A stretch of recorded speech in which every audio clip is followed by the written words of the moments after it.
My other reason for going to Central Africa is equally important. I was accompanied by members of CARE. CARE is a tremendous non-governmental organization that delivers humanitarian aid, assistance, education, knowledge, and technical assistance to countries around the world, but in particular in the nation of Africa. It was the second time I traveled with CARE. The first time was 10 years ago to Ethiopia, where I saw their outreach in terms of basic education and improvement and enhancement of educating young Muslim women. But on this trip, I got to see what they're doing firsthand in the city of Gulu, on the border with the Congo in northern Uganda, an area that 5 to 6 years ago, because of Joseph Kony, had been destroyed.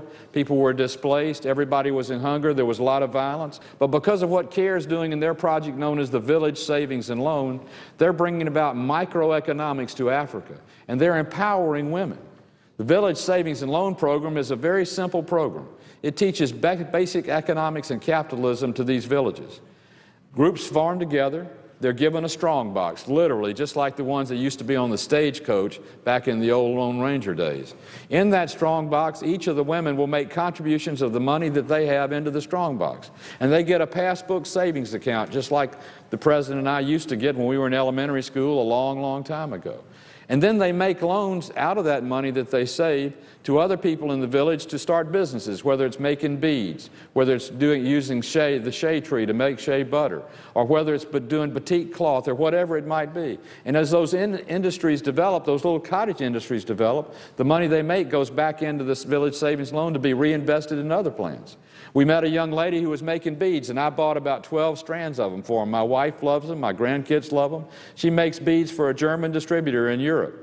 It's unbelievable what you can see being developed because of what CARE is doing. They're empowering African women and African families. They're bringing about the principles of economics that you and I enjoy and appreciate, and they're uplifting of people who need that uplifting with empowerment so they can be sufficient on their own, so they can rise up economically and rise up educationally.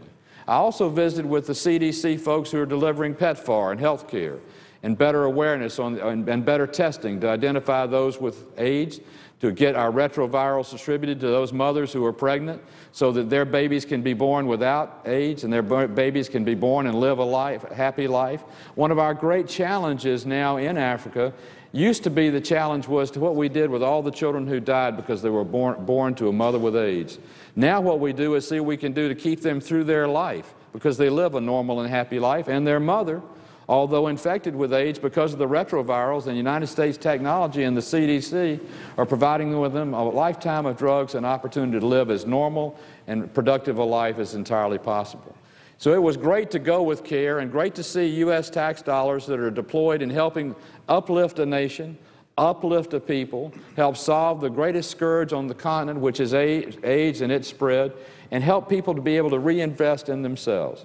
So CARE is a great non-governmental entity in our country that happens to be housed in my state of Georgia that's helping all over the continent of Africa, and they're empowering women, they're empowering African citizens, and they're making their plight and their life better, and they're reducing the amount of federal assistance we'll provide in years to come because they will be more productive, which is the payback you want to see on foreign assistance dollars when they're invested.